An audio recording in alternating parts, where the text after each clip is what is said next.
기획경제위원회 소속 최선 의원님의 질문이 있겠습니다.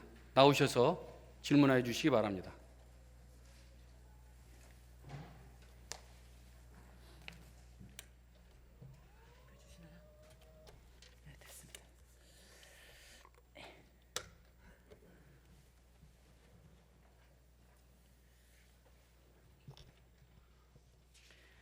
존경하는 서울시민 여러분, 김광수 부의장님, 선배 동료 의원 여러분, 그리고 시장님과 교육감님을 비롯한 관계 공무원 여러분 안녕하십니까? 기획경제위원회 소속 최선 의원입니다. 저는 오늘 이 자리에서 서울시의 복지 노동 현황을 점검하고 보완할 점이 있는지 돌아보고 서울시가 나아갈 방향에 대해 시정 질문하고자 합니다. 서울시 결식 우려 아동 급식 지원 정책 사업에 대해 살펴보고자 합니다. 서울시는 지난 23년간 경제적 또는 가정사정 등으로 결식이 우려되는 아동이 건강하게 성장할 수 있는 여건을 만들기 위해 아동 급식 사업을 시행하고 있습니다. 현재 서울시 전체 아동 인구 128명 가운데 32,000명가량의 아이들이 급식 지원을 받고 있습니다. 방학 중에만 제공되던 것이 점차 범위가 넓어졌고요. 방식도 다양해지면서 우리 아동이 언제든 배를 골지 않고 식사를 할 수 있도록 단체 급식 제공에서 카드 제공, 도시락 배달 등 지원 방식의 다양화도 꾀하고 있더라고요.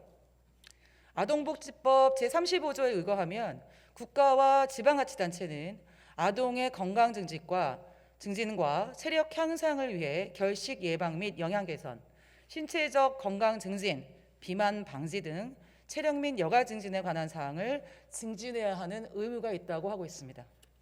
그러나 서울시는 이러한 아동의 건강 증진을 위한 의무에 충실하지 않은 점이 몇 가지 있어 이 자리에서 시정 질문을 드리고자 합니다. 아동급식 지원 단가를 적정한가에 대한 문제입니다.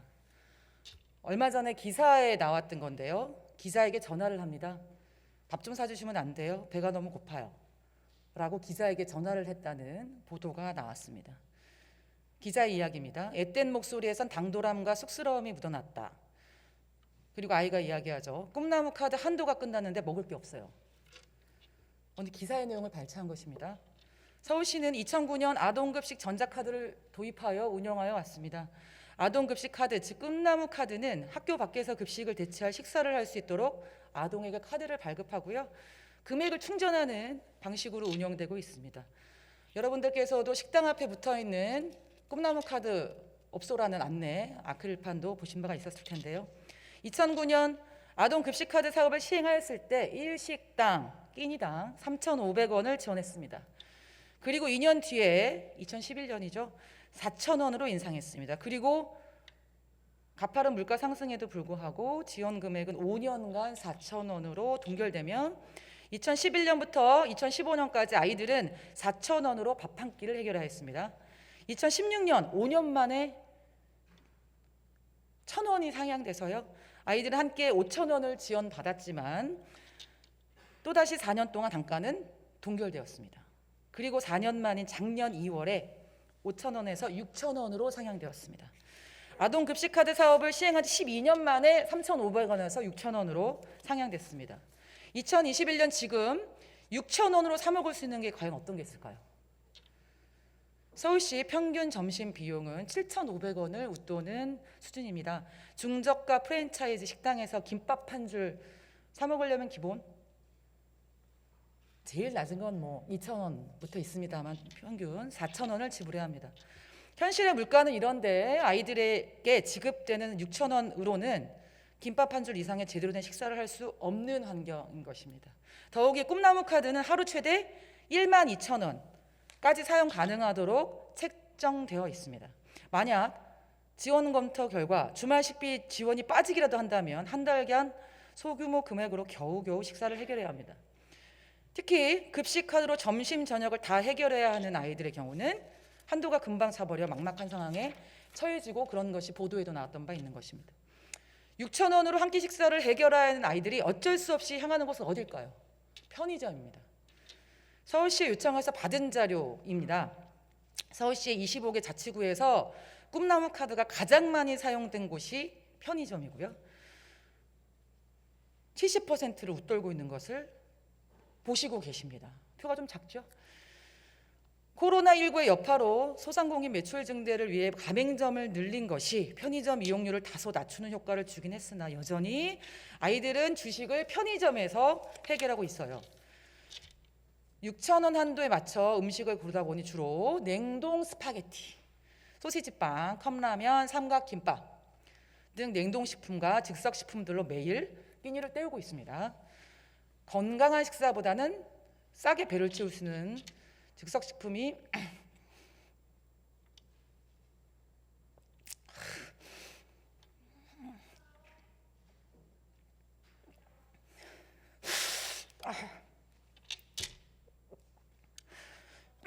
죄송합니다.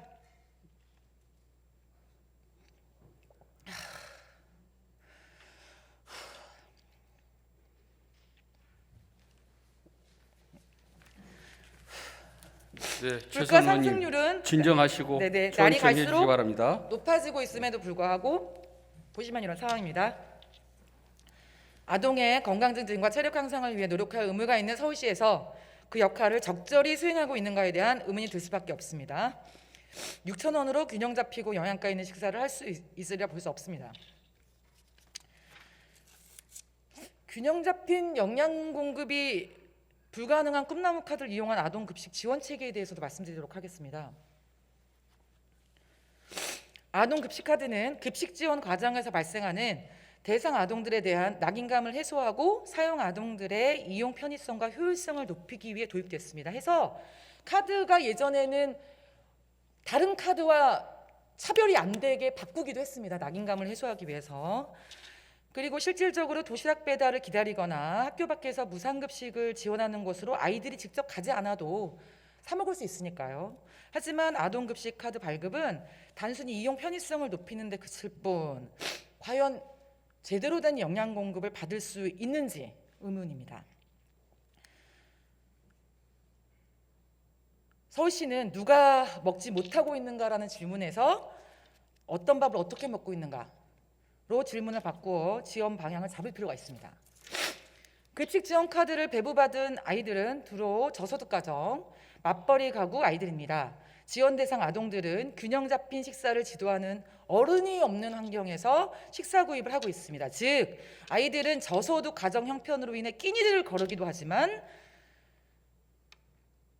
결식과 불균형적 식사가 발생하는 가장 큰 이유는 챙겨주는 사람이 없어서입니다.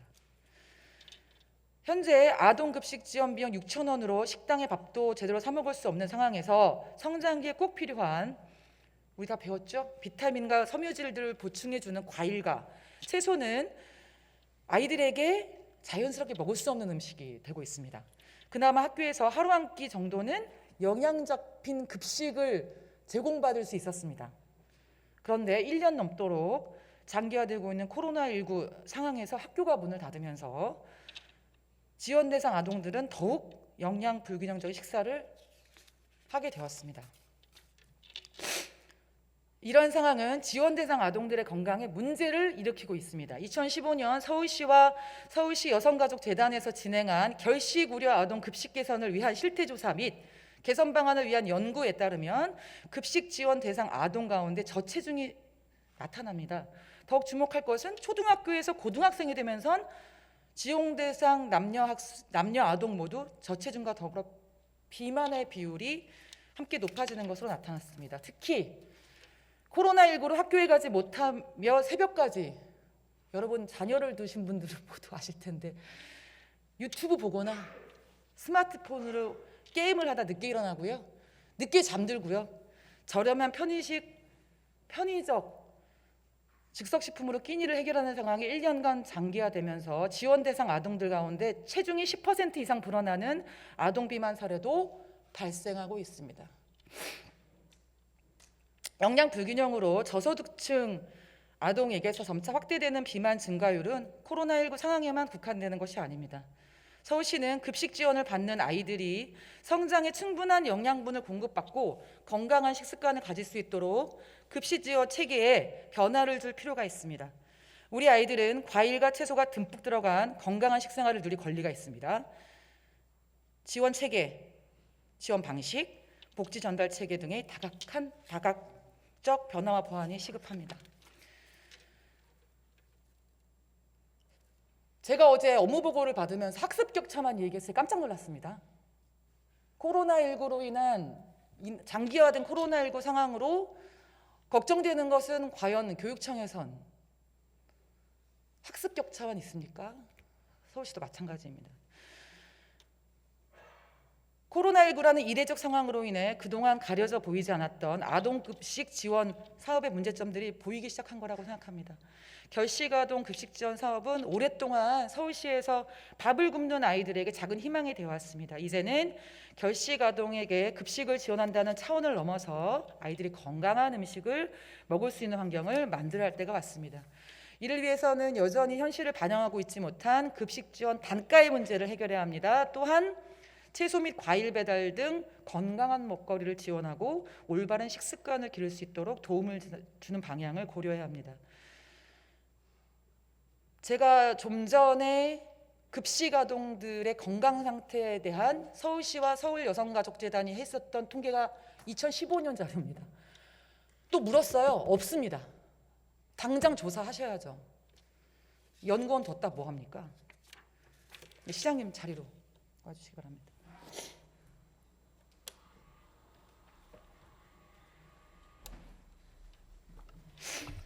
네, 시장님. 네, 직무대리 권한 임기 시작한 지가 언제셨죠?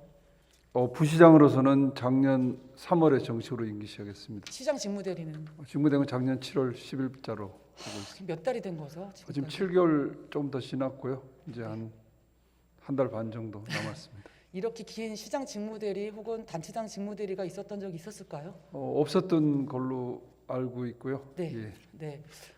제가 시정질문을 최초로 신청하셨던 인원에서 대폭 줄어가지고 오늘 저에게 3명만 이렇게 하고 있잖아요. 알고 계시죠? 네. 왜 그럴까? 각각의 사정들이 다 있겠지만 4월 7일 새로운 시장님 오시면 그 시장님과는 정말 많은 시정 질문과 5분 발언이 이어지겠구나.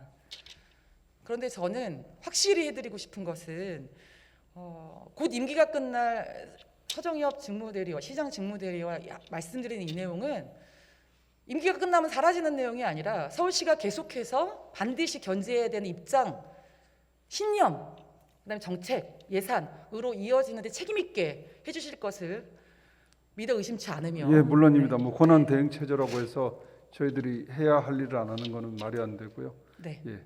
네, 알겠습니다. 그러면 제가 질문 드리도록 하겠습니다. 아까 말씀드렸던 것처럼 급식 단가가 이게 현실적인 거냐라는 것에 대해서 어떻게 생각하시는지요? 기본적으로 객관적으로 수치로는 지금 6,000원이고 이렇게 지자체하고 비교를 해보니까 높은 수준이긴 하더라고요. 네네. 근데 아까 우리 최선 의원님 PPT에서 보여주신 것처럼 실제로 물가 수준을 고려하면은 실제로 6,000원 갖고는 어디 일반 음식점 가서 제대로 된 음식을 사기는 좀 충분치 않다고 생각됩니다. 제가 그 대상 아동들이 정확한 뒤에 한 자릿수까지 기억나진 않습니다만 32,000명대였습니다. 그래서 끼니당 급식 단가를 곱하기 1,000을 하고 끼니에 수를 하고 일자 정도를 하고 하면 1년치 예산이 나오겠죠. 그래서 이게 정말 서울시에서 어려운 상황이냐? 아니라고 봅니다. 해서 빠르면 추경, 늦으면 2022년 예산에 반드시 반영되어야 한다고 생각하는데 어떻게 생각하세요? 예, 그분은 저희들도 좀 면밀히 검토를 하고요. 네. 아까 최소한 저희들이 시중 음식점에 가서 제대로 된 식사는 할 수 있는 그 정도 된 단가는 돼야 된다고 생각하고요. 네. 그분은 저희들이 좀 더 면밀히 네. 검토하도록 하겠습니다. 그리고 이런 겁니다. 그 식당에 가서 먹거나 사 먹는 것, 그러니까 행정의 편의성에 의해서 사실은 급식 카드 사업을 진행하고 있는 건데 그런 상상을 해봅니다. 이미 자치구마다 사정이 조금씩은 다르지만 아동이 대상이거나 혹은 홀로 사시는 어르신들을 대상하거나 우리 긴급돌봄 SOS 사업을 통해서 도시락 배달을 하기도 합니다. 그래서 사실은 생각해 보면 일회용 도시락에 이렇게 해서 가는 것보다야 만약에 도시락 사업을 한다면 즉 카드 정도를 주고 충전해주고 알아서 사 먹어 말고 균형 잡힌 식단으로 우리 학교 급식 수준의 영양 잡힌 식단으로 꾸려진 도시락을 전달하는 것으로. 근데 우리 저도 아이를 16살이 된 딸아이를 두고 있는데요. 또 그들의 취향이 있기 때문에 몇 끼니 사실은 영양을 갖춘 식단을 꾸렸다고 해서 먹진 않거든요. 그래서 그러나 최소한 몇 끼니 이상은 균형 잡힌 식단의 식사를 할 권리를 그들에게도 보장해 줘야 한다고 한다면 급식 지원, 카드 사업뿐만 아니라 이렇게 도시락 지원을 할 수 있는, 그래서 사실 어떤 선순환이 될 거라고 상상을 해보냐면 일주일에 몇 끼니 정도는 반드시 균형 잡힌 식단으로 구성된 도시락을 만드는 업체가 생기고, 사회적 기업이면 더 좋겠고요. 그다음에 이것을 배달은 라이더들이 하고, 이러면 또 선순환되는 서로 좋은 사업일 수도 있겠다는 상상을 해보는데 관련해서 어떠신 것 같으세요? 현재도 그 행복 도시락이라고 해서 뭐 전체 자치구는 아닙니다만은 일주일에 한두 번은 그렇게 의무적으로 도시락을 이제 균형 잡힌 식단으로 만들어진 도시락이겠죠. 먹도록 하는데 사실은 아이들이 그렇게 좋아하지는 않는답니다. 왜냐하면 맞습니다. 이렇게 좋아하지는 않는데 어쨌거나 그렇게 해서라도 좀 영양을 갖출 수 있게 그렇게 해주는 조치는 필요할 것 같고요. 이제 그런 것도 좀 확대하는 그런 것도 좀 고민을 해야 될 것 같고, 또 지금 일부 몇 개 자치구는 지금 시행이 안 되고 있습니다. 그래서 그런 구들도 같이 동참할 수 있도록 저희들이 함께 먹고 싶은 것만 먹으면 어떻게 되는지 우리 모두 잘 알고 있는 성인이기 때문에 먹고 싶은 것만 먹어서는 안 된단다를 가르치는 게 어른의 또 의무죠. 네, 그런 방향에서 같이 고민해 주시기 바랍니다. 다음은 쭉 이어서 두 번째까지 하도록 하겠습니다. 제가 지난 2020년 6월 15일 제295회 서울시의 정례 3차 본회의장에서 지역아동센터 운영 형태와 관계없이 지역아동센터 종사자들에게도 단일 임금 체계가 도입되겠습니다라는 내용 시정질문했습니다. 지역아동센터 종사자들이 상대적으로 열악한 처우를 받고 있는 걸 확인했고요. 타 아동복지시설과 동일한 대우를 받을 수 있도록 단일 임금 체계를 적용할 것을 제가 말씀드린 건데요. 근데 우리 시의 방향은 정해져 있었습니다. 각 시설의 공공성을 확보하기 위해서 그렇습니다. 그래서 법인 시설에 대해서만 우선 적용한다는 원칙을 세웠던 거고요. 그 원칙에 대해서 상당 부분 공감하기도 합니다. 그런데 실제 유해 시설이 이미 그 지역아동센터가 먼저 점유했는데 나중에 생긴 뭐 노래방을 비롯한 이런 시설들이 유해 시설이 되면서 실제 법인화할 때는 그 유해 시설 때문에 법인화가 안 되는 문제가 현실적으로 현장에선 있었던 거예요.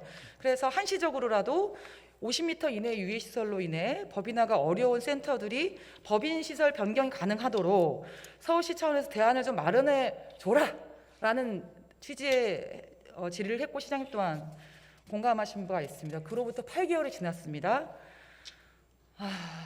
제가 6월 15일에 유선으로 해당 부처로부터 열심히 건의하고 있습니다 라는 전화는 받았습니다. 어떻게 열심히 건의하고 계십니까? 메일로 주세요 했던 기억은 납니다. 그런데요, 이후 추진 과정과 결과에 대한 보고를 제대로 받지 못했다고 생각합니다. 얼마 전 해당 부서에 직접 요청한 자료를 받아서 작년에 질의한 내용의 추진사항을 확인할 수 있었는데요. 봤더니 계속해서 추진사항에 대해 관심을 갖고 지켜볼 터이니 서울시에서도 함께 지속적으로 논의하기로 하였습니다. 그러나 시정질문 이후 8개월간 별대 보고는 없었습니다. 서울시는 지역아동센터의 법인화 과정에서 어려움이 있었던 입지 제한 조건을 완화하기 위해 보건복지부의 개선을 건의하겠다고 보고했고 계속 그렇게 하고 계시다는 거예요. 그런데 지난 연말에 일정 정도 그것이 완화되는 조치 결과가 있었다는 내용을 이번 제가 자료 요청을 해서 들었습니다. 저기 박스의 네 번째 거는 조치가 됐는데 아마 곧 그래서 그게 보고 안 뭐냐면 된 것 그러니까요. 이 이야기를 특별히 시정질문이라는 시간 속에서 했다면, 그런 저런 변수들이 생겼다면 보고해 주셔야 되는 게 맞지 않습니까? 네, 그게 그렇습니다. 어려운 일입니까? 저희들이 좀 미흡했던 것 같습니다.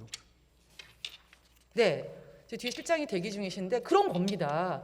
열심히 건의하고, 저는 보건복지부 장관 보좌관 만났는데 그의 말은 이런 거였습니다. 시에서 하면 될 걸 보건복지부를 기다려? 라는 게 또 보건복지부의 입장이더라고요. 저는 제 나름대로 할 수 있는 곳 가서는 다 저는 얘기를 한 건데 우리 서울시에서 계속해서 건의한다는 그걸 좀 기준을 바꿔주세요, 완화해주세요라고 하는 공문을 계속 가고 있다는 것에 가깝해 있는데 어쨌거나 완화됐다는 개선 사항이 생겼으면 보고해 주셔야 맞는 거죠. 예, 그분은 뭐 의원님하고도 소통이 됐어야 하고요. 또 네. 사실은 이제 제도 개선이라는 게 그렇게 뭐 한 번에 저희들이 얘기해서 되면 좋겠습니까? 얼마나 좋겠습니까만은 사실은 그렇게 쉽지는 않고요. 네. 의회에서도 협력을 해주셔서 네. 같이 이렇게 띄워주셔야 할 부분이기 때문에 그런 부분은 저희들이 소통이 좀 더 잘 할 수 있도록 그렇게 노력하겠습니다.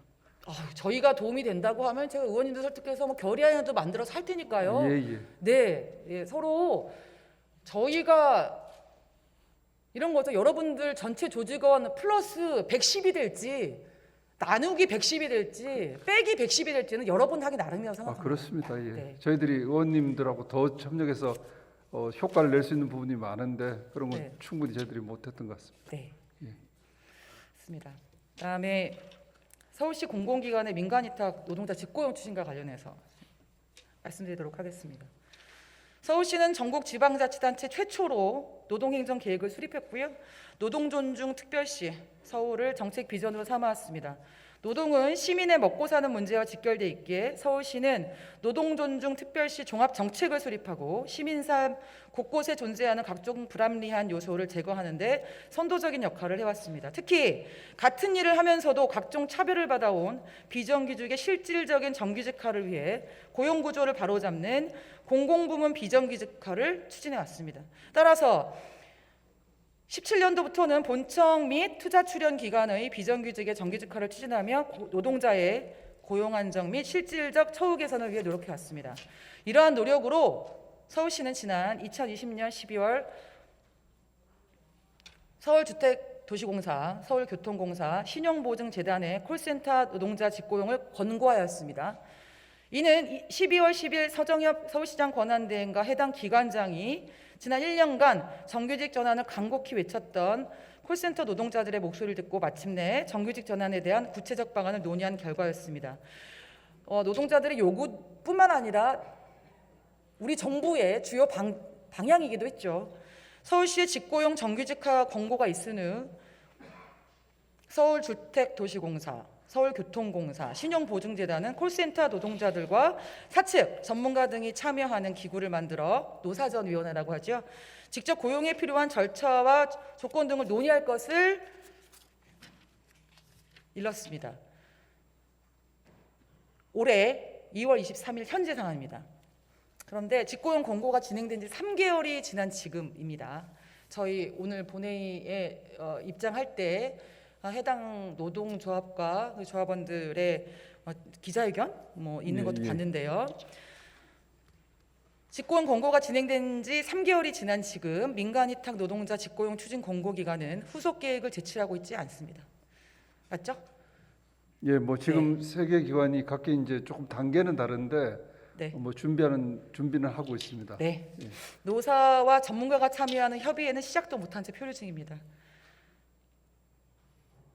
저는 해당 상임위원회에서 존경하는 동료 의원들과 함께 이 사안에 대해서 적극적으로 서울시가 나서줄 것을 그 노동 이슈를 전담하고 있는 노민정뿐만 아니라 기조실장에게도 적극적으로 나서줄 것을 의원들과 함께 이야기했고 12월 10일 그런 권고안이 주재하시는 회의 속에서 결정이 나고 진행되면서 대단히 다행이고 여러분들 칭찬해주고 싶은 그런 일이었습니다. 근데 이 뒤에 3개월 뒤에 지금 상황은 지금 시장님 아마 그렇게 말씀하실 텐데 기관마다 상황이 다 다릅니다. 이렇게 말씀하실 텐데요. 누가 모르겠습니까?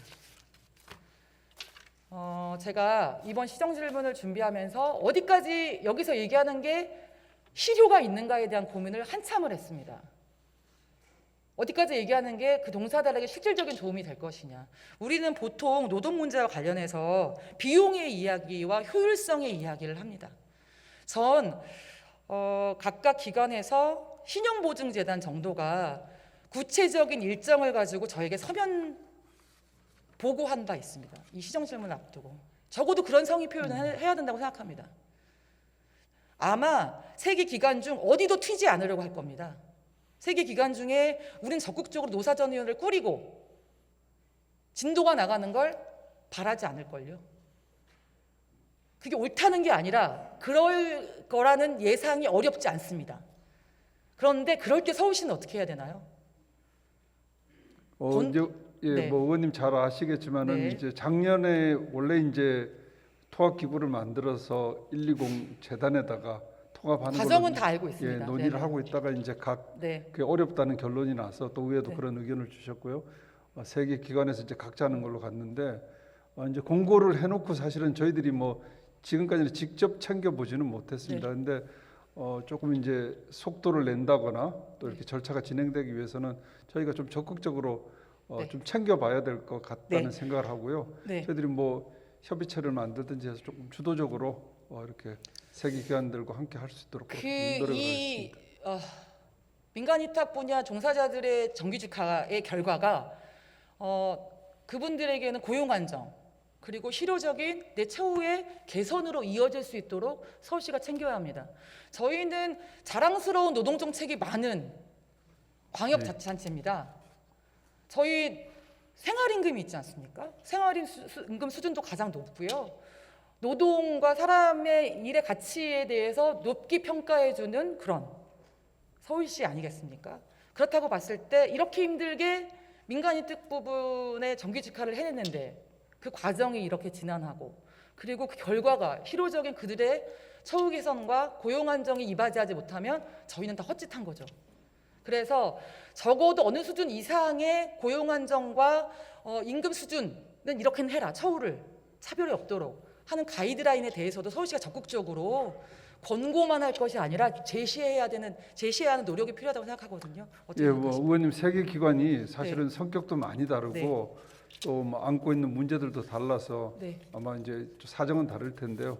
또 그런 저희가 전체적으로 좀 세계 기관이 속도를 낼 수 있게 그런 적극적인 지원 역할은 할 수 있도록 그렇게 하겠습니다. 네, 계속 챙겨 보겠습니다.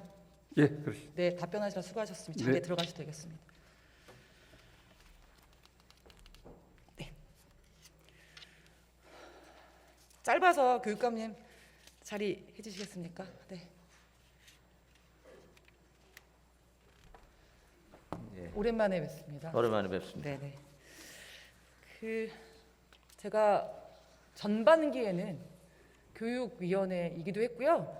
본회의장 배치가 저기 이호대 의원님 앉아 계신 자리에 앞칸이었기 때문에 여러분들을 오가면서도 뵀었는데 저쪽 끝으로 가니까 인사할 기회도 잘 없네요. 예. 네네. 저는- 가까운 데만 인사하지 마시고 이렇게 한 바퀴 돌아주시고 좀 그러세요. 네네. 저는 한 번 해병은 영원한 해병이기 때문에 한 번 교육위원님이면 저는 뭐 언제나 교육위원님이시다. 이런 전과는 저도 좋아합니다. 제가 되도록이면 이거 제 기준인데요. 제 기준에서 되도록이면 본회의장에서 지역 얘기는 하지 않는다라는 예. 이상한 이제 원칙이 있었습니다.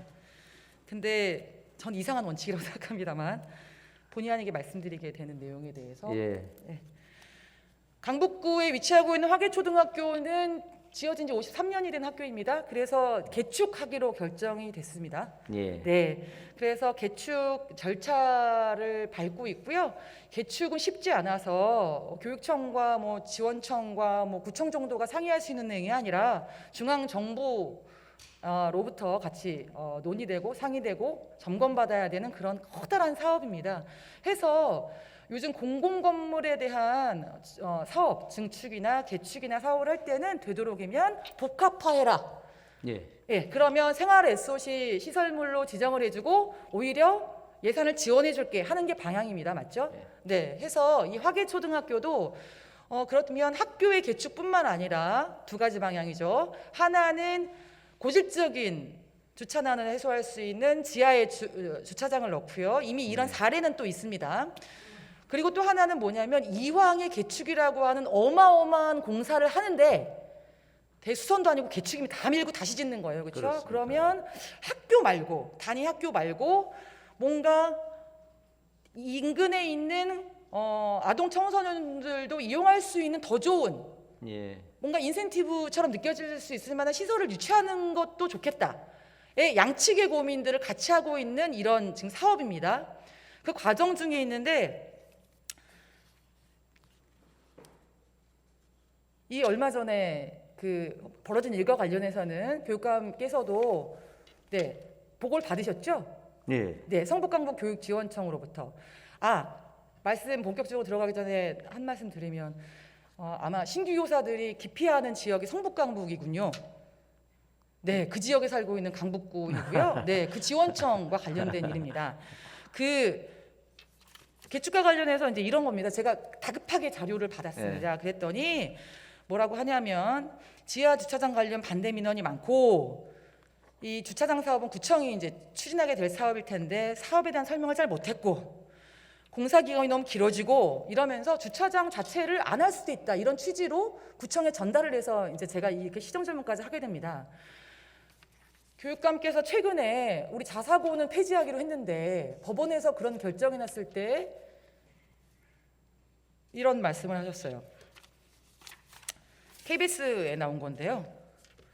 이 자사고는 왜 갑자기 자사고 얘기지 궁금하시죠? 문재인 정부의 핵심 교육 정책이자 고교 정상화를 요구하는 시민적 열망을 무위로 돌리는 이번 판결에 유감을 표하지 않을 수 없다며 나머지 자사고 소송에서는 평가에 대한 적법성과 정당성이 받아들여져서 고교 교육 정상화의 길이 열리기를 기대한다. 이걸 왜 인용하냐면 해당 당사자들의 반대가 있더라도 정책 방향을 그렇게 정했으면 네. 가는 겁니다. 그렇죠. 예. 민원이 많으면 이 사업을 수행해야 되는 공무원들은 어떤 입장이어야 됩니까? 제 생각엔 그래 위험에 걱정한다면 안전을 걱정한다면 안전이 우선이죠. 주차장이 문제입니까? 학교가 문제입니까?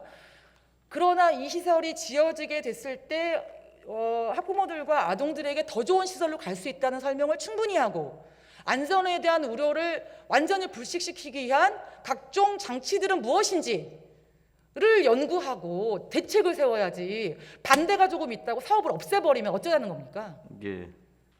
아니 뭐 저는 최선 의원님 방향에 저는 동의를 합니다. 해서 네 그러게요. 우리 교육감은 그렇게 동의하는데 지원청에서는 이렇게 일이 벌어지고 있어서요.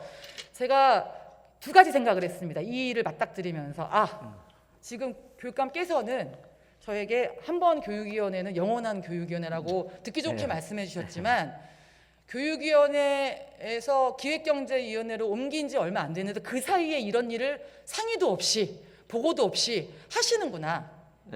그렇지 않을 텐데?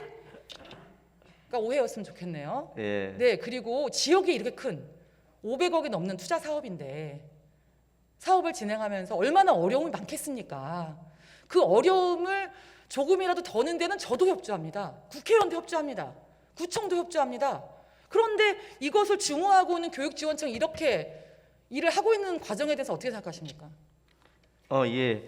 그 저희가 이제 여기는 그 뉴딜 사업 이전에 좀 선도적인 이 공간혁신 사업으로 이게 제기됐고요. 또 네. 어떻게 보면은 화개초가 전면 개축을 하게 되는 건 상당한 혜택을 받은 겁니다. 그래서 지역사회와 공유할 수 있는 여기서는 그것도 최소가 돼 있는 것 같아요. 지하주차장 정도는 들어가는 게 맞다고 봅니다. 플러스 마이너스가 있는 거고 저희가 이제 지금 정부의 큰 방침에 따라서 그 뉴딜 그린 스마트 스쿨 부분이 있거든요. 그래서 사실 그때 박원순 시장님하고 저희가 30-40년 된 노후 건물을 뉴딜 대책에 넣어달라고 그래서 정부가 그걸 받았습니다. 그래서 원래는 그린 시설 그래서 교육감께 새로 이제 확장이 돼서 진행이 됩니다. 네. 그래서 저는 이 네. 부분은 저는 그 학교 구성원들의 반대를 좀 설득하고 또 혹시 좀 우리가 추가적인 보완할 사항이 있거나 혜택이 있으면 해서 저는 뭐 지하주차장이 지역에 굉장히 중요한 민원 사항이기도 하지 않습니까? 그래서 학교가 그런 공유 공간을 갖는 게 의미가 있다고 생각합니다. 그래서 노력하겠습니다. 네. 제가 북부 강북하고도 소통을 해보겠습니다.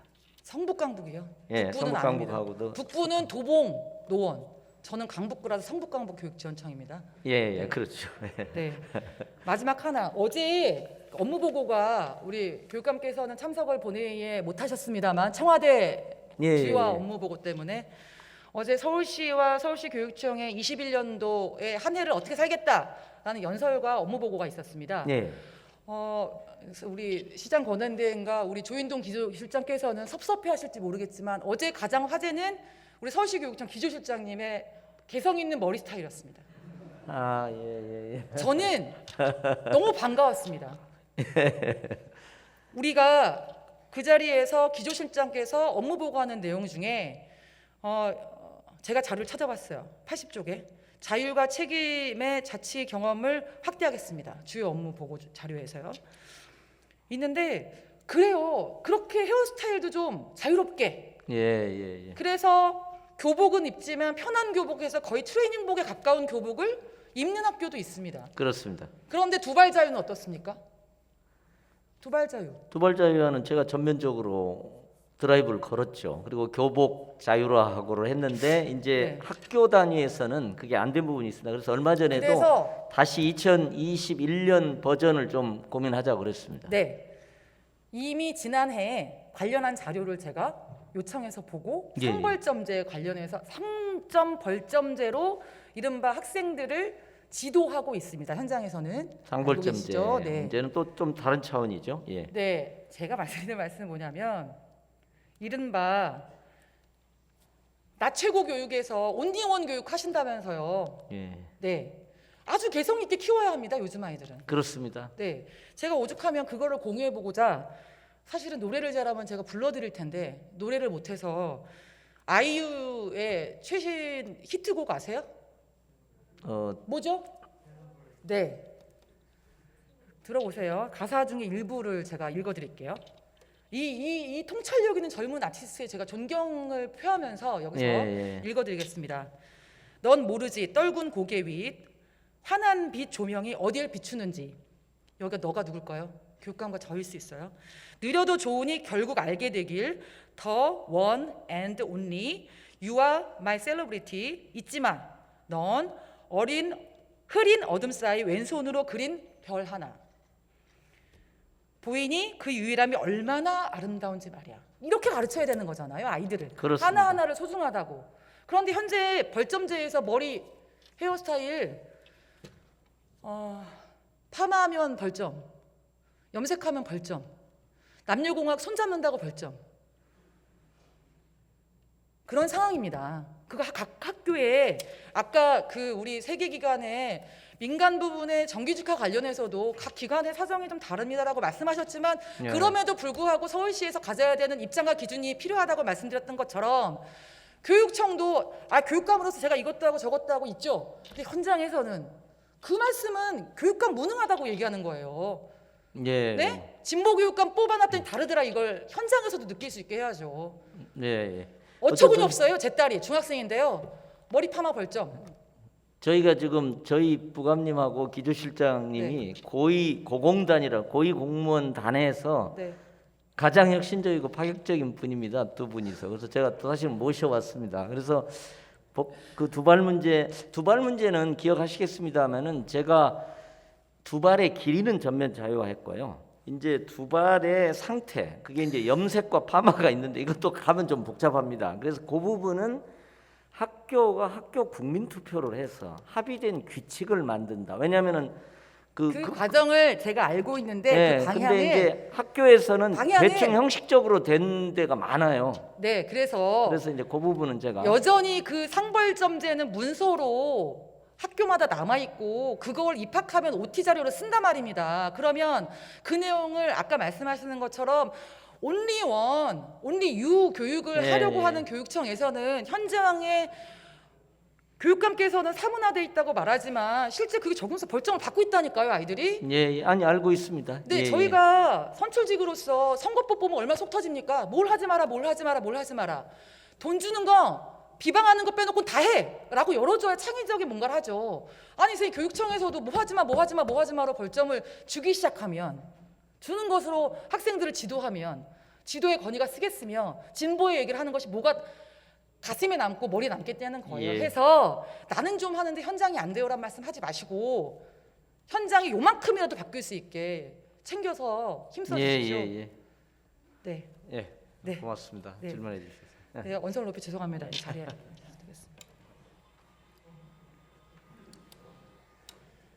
네, 그 긴 시간 별의별 감정 표현까지 해가면서 약간 꼴불견이었을 수도 있을 텐데 이렇게 장시간 경청해 주셔서 감사하고요. 우리 이제 시장이 오늘 아마 3번밖에 안 하시는 거에 그런 의원님들의 고뇌가 있었다고 생각하는데 오늘 드린 말씀에 대해서 불어 시정 질문에 이야기했었던 그 취지를 잘 가슴에 담아주시고 잘 챙겨주시기 부탁드리면서 오늘 시정 질문 마치도록 하겠습니다. 고맙습니다. 네, 최선 의원님 수고하셨습니다.